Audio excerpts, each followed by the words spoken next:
Audio on demand from Vision Christian Media. We've started this new series called The Cross Before Me because the cross impacts every area of your life. It's not just a religious symbol or a Christian symbol.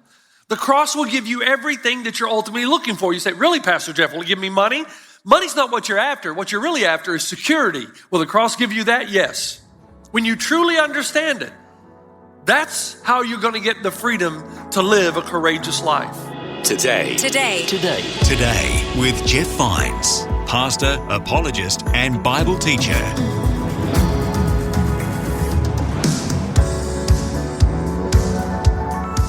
On this episode of Today with Jeff Vines, we have another message from the series called The Cross Before Me. If you miss any, you can find all messages in this series wherever you listen to podcasts. Here's Pastor Jeff to begin today's message.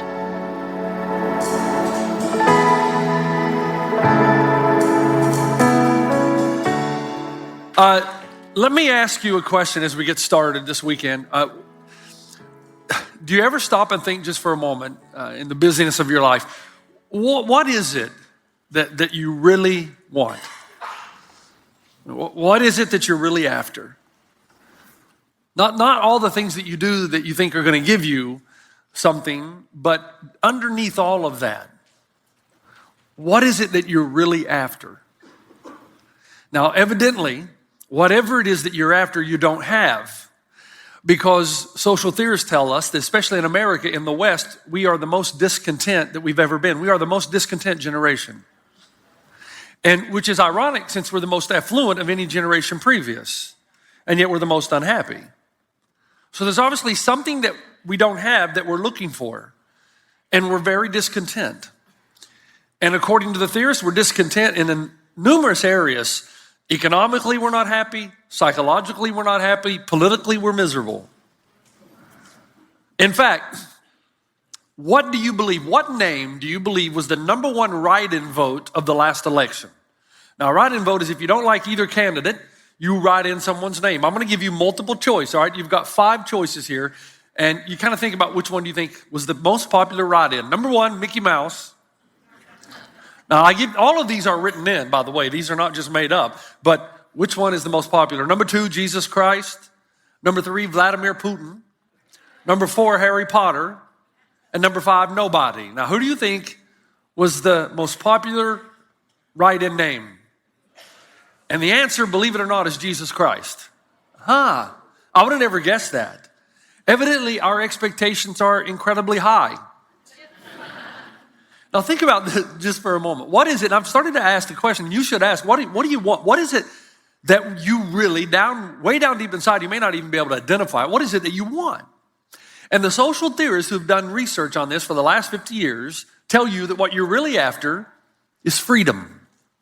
Now, it's not the kind of freedom where you do whatever you want all the time, because we've wised up on this, and I'm glad to hear this. We know now that just doesn't work. Life would be unlivable if everybody did what they wanted to do. And besides that, there's an internal contradiction in your freedoms. Like 2 freedoms that you want to have will contradict, so you have to choose between the 2. The example I've used in the past is, if it were up to me, I would eat cheeseburgers and donuts every day of my life. I would. And coffee and chocolate. That would be my diet. But if I want to live a long life so that I can spend time with my granddaughter, I can't do both of those. Now, if this was your granddaughter right here, would you not want to spend a long, long time with this little thing? So this is little Ada. So I have to make a decision between the 2. I can't have both. So freedom, we're wise enough now to know that it's not doing whatever you want, whenever you want. And there's an external contradiction too. For instance, if I can't talk on my cell phone during the movie. People do. They should be in Leavenworth. They do, but those 2 freedoms contradict each other. The type of freedom that we're after, we are told, is the freedom to enjoy life and all of its goodness without the worry of the badness, of the anxiety, the stress, and all the fear that comes with it. So the freedom we want is to have relationships without the fear of loss, or travel without the fear of disease, or work without the fear of job loss, or earning an income without the fear of not having enough. So we've realized, I guess, how fragile we are, and we don't like it. We're used to having everything that we want, and now we want this. We want the freedom to do whatever we want without any damage or fear of damage to the things that matter most to us. Now, if this is the type of freedom that we want, I want you to hear me on this.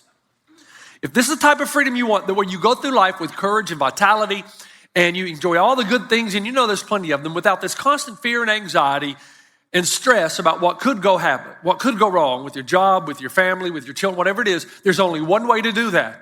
And I am not being facetious, and I'm not trying to be cute. This is not platitudinal. This is reality. The only way that you can have that kind of freedom, if that's what we really want, is through the cross of Jesus Christ. Because the cross of Jesus Christ offers you a radical freedom. And we've started this new series called The Cross Before Me, because the cross impacts every area of your life. It's not just a religious symbol or a Christian symbol. The cross will give you everything that you're ultimately looking for. You say, really, Pastor Jeff, will it give me money? Money's not what you're after. What you're really after is security. Will the cross give you that? Yes. When you truly understand it, that's how you're going to get the freedom to live a courageous life. You know, I love telling this story because it's a true story. It didn't happen to me. But there's a pastor, a famous pastor, who was downtown LA. He was speaking downtown LA, and then he went to a restaurant with some guys, and he thought, man, I'm going to hang out with these guys and see what downtown LA is like. And then they go into a restaurant and then a bar to have a few drinks. I don't know why, but this is what happens. He walks out at 2:30 in the morning. So he stayed a little longer than he wanted to try to connect with these guys. And as he walks out, over to his left, he sees two guys beating up another guy. I mean, they're really pulverizing this guy. Now, as a pastor, he knows he can't just ignore it. He's got to do something to protect this guy. So he musters up some courage and he looks over and he says, hey, you guys, stop that. You can just hear a pastor saying that, can't you? Hey, you guys, stop that. And of course, these two thugs looked at him like they were, and then suddenly he said it again. I told you, stop that. And their eyes, fearful, just fearful, a look of horror. And then they started to back away from this pastor. Then they ran away. The pastor, seeing that happen, just felt extremely courageous and said, and don't come back again. And then he turned to walk away, and he ran into Mongo, the 6'8", 285-pound bouncer of the club that they were just in. And they weren't afraid of him, they were afraid of Mongo. Now, what would it be like to go through life with someone bigger than Mongo on your side? But you have to understand, are you saying, Pastor Jeff, that if I get in a fight, Jesus is going to beat the guy up? No, you're missing the point.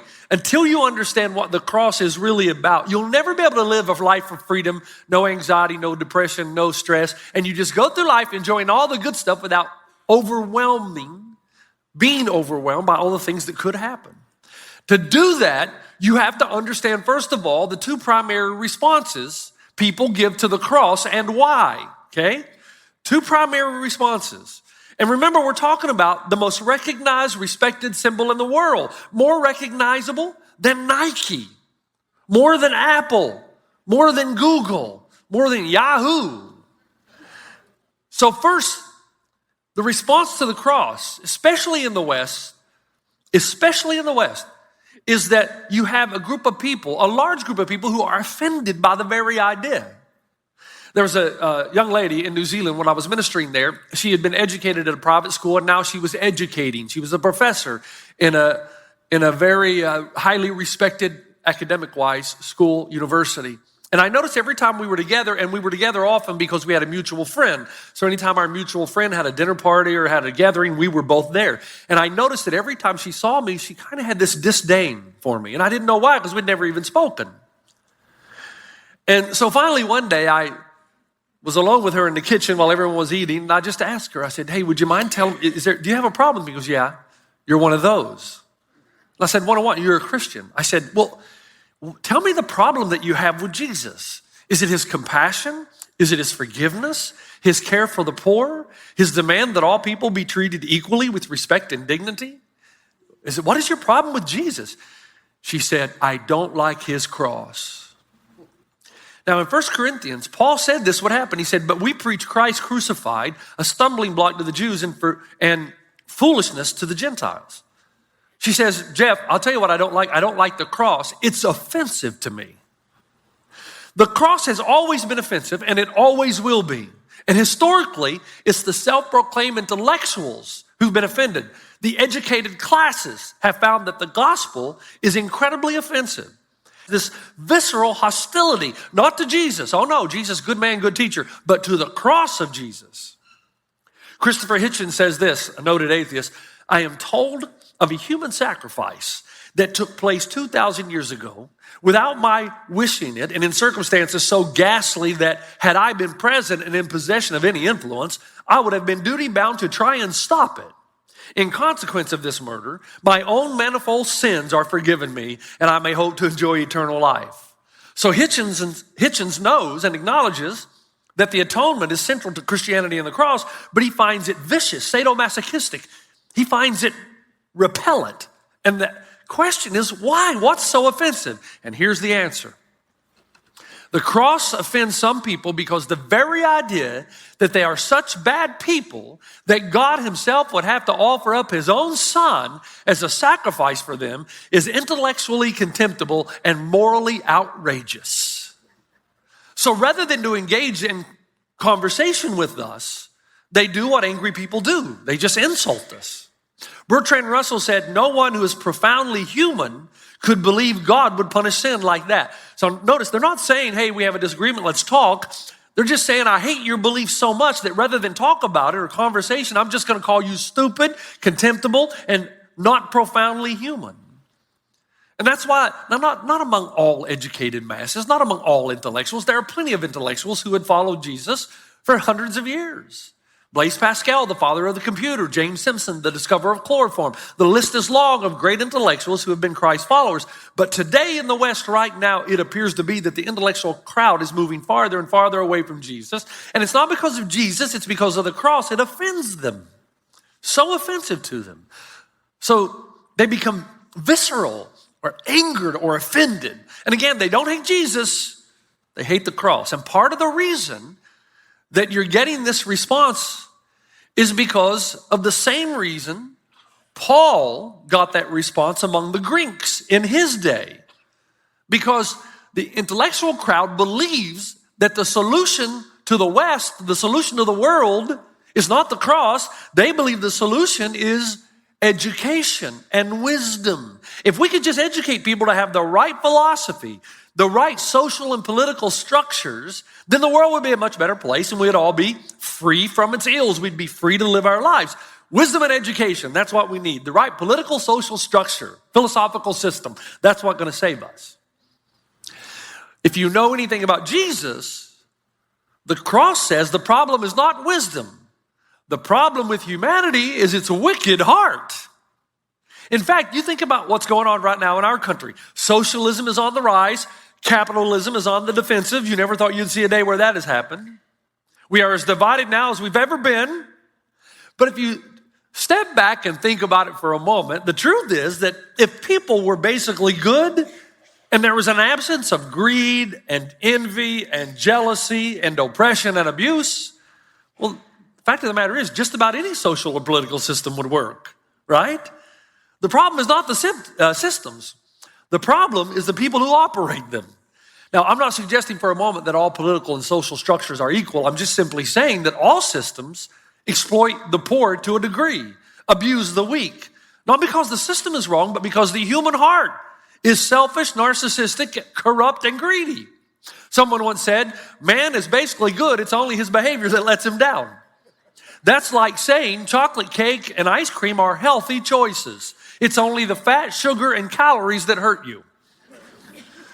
And if you know anything about the gospel, Jesus did not say, you know what, you people are basically good down there. You have a knowledge and a wisdom problem, so I'm just going to teach you some good life principles and then everything will be fine. No, Jesus said, the problem is you got a wicked heart. You are prideful, you're self-serving, you need a heart transplant.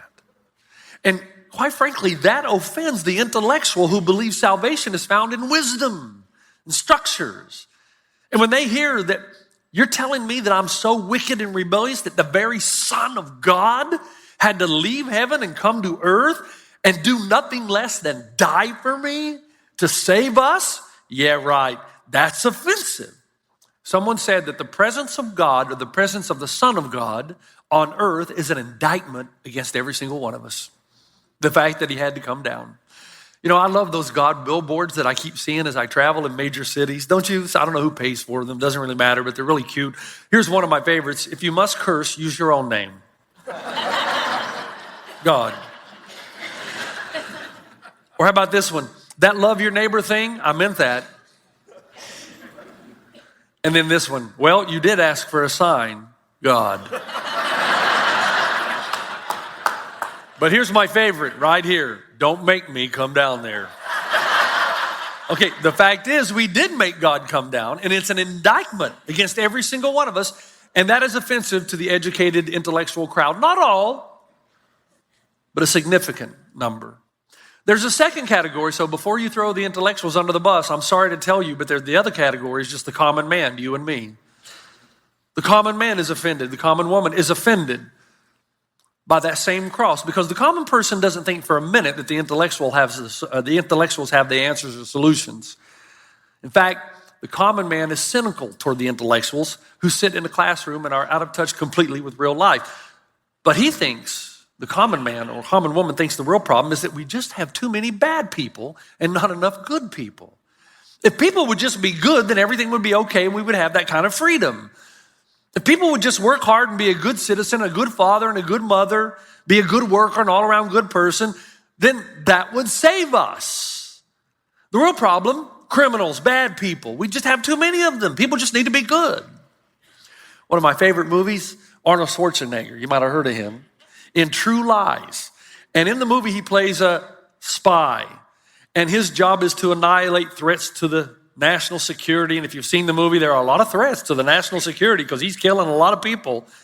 Somewhere along the line, his wife, played by Jamie Lee Curtis, discovers what he does. He's hid it from her most of their married life. She recognizes all of a sudden who her husband really is. And I love that scene where it dawns on her that he may have killed some people. So she says to him, "Did you ever kill anyone?" And he says, "Yeah, but they were all bad."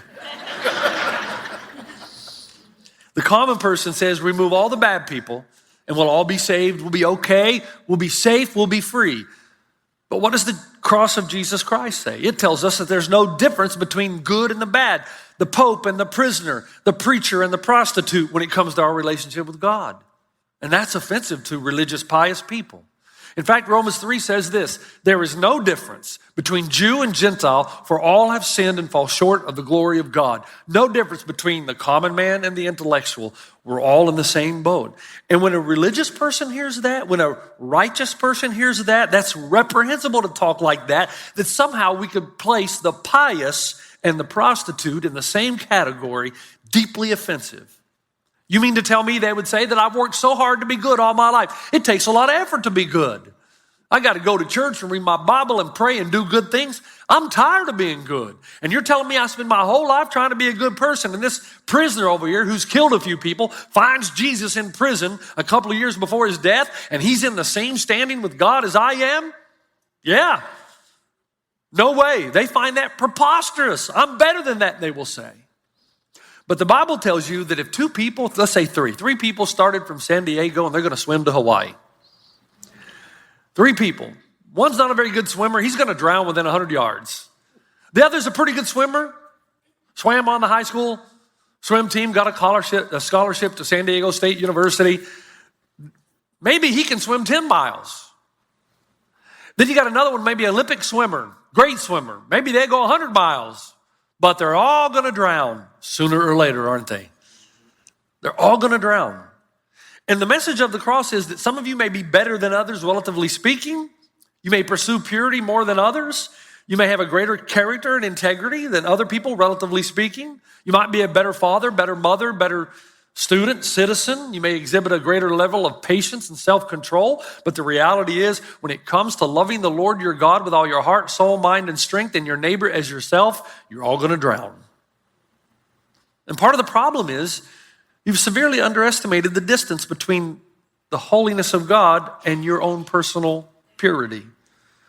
The shore is too far away. And you underestimate the damage sin and wicked hearts can do to your neighbor. Everyone drowns eventually. And the gospel says you need the cross. You need a savior. And the common person says that's reprehensible and I want nothing to do with that. I'm a good person. Think about how your family and friends respond to the gospel. They do one of two things. One, they either block it out completely. I don't want to think about God. It's too hard. It's too convicting. And it may require life change. You know that's what they're thinking, but they won't say it. And then there's the second category who will tell you, yeah, family member, yeah, I believe in God. Good God. Yeah, I believe God is there. But they minimize severely the goodness and the holiness of God. They'll say something like, yeah, I believe God exists, but I'm basically good. If God is real, I'm okay. If I die, I'll be in a good place. There's nothing wrong with me. And when you tell them you're wrong, there's something gravely wrong with you, and you're the object of the wrath of God because of your sin, they'll get angry with you.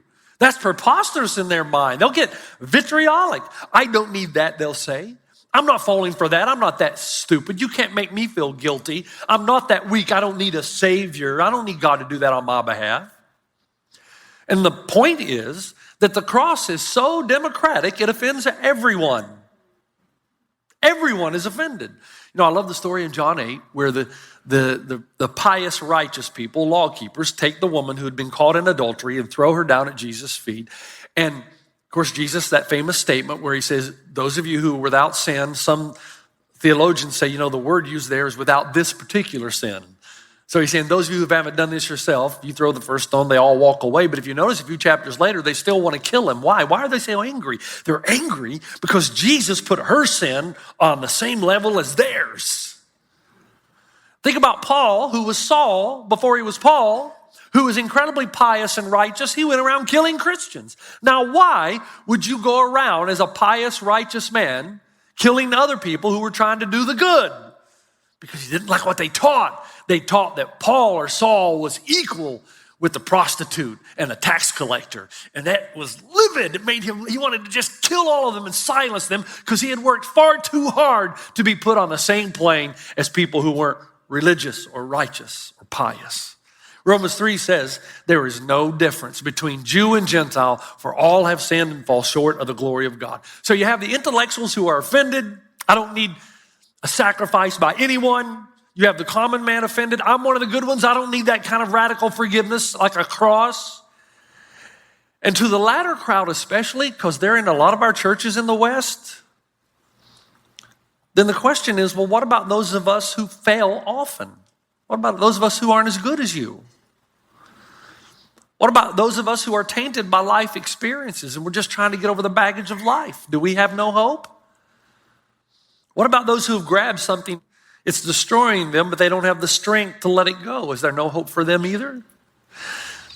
Is it really about how good you are? Malcolm Muggeridge said, if the complaint is made that in Christianity, heaven is restricted to those who trust in Christ and is therefore limited, I shudder to think of how few will be in heaven if goodness determines that number. Do you see how inclusive the cross really is? We always associate the cross with exclusivity. But the cross tells you no matter who you are, you can come to the cross. Preacher, politician, prostitute, seeker, soul searcher, sex addicts, whoever you are, whatever you are. But in order to come to the cross, you have to admit you need that kind of radical forgiveness. And that is offensive to many. The cross stands in utter judgment of all of us, every human being. You cannot stay neutral at the foot of the cross. The only way you can stay neutral is if you don't understand it. The cross will either offend you or transform you. You've been listening to Today with Jeff Vines. Thanks for joining us. Next time, we'll bring you the rest of this message from Pastor Jeff. Some will say, well, Jeff, you know what? I don't think you understand me. I don't hate the cross. I mean, I respect it. It's a great symbol. I respect the cross, but I'm not possessed by it. I'm not one of those radical Christ followers. Do you know why? You neither hate it, nor are you overwhelmed by it. It's because you don't get it. You don't understand it. Your eyes have not been opened yet. You can listen to more messages like this. Just search for Today with Jeff Vines wherever you get your podcasts. You make me wanna dance and sing with every single breath I breathe. I will break this offering. You are my wonder, you with the wonder. Today with Jeff Vines. Thanks for taking time to listen to this audio on demand from Vision Christian Media. To find out more about us, go to vision.org.au.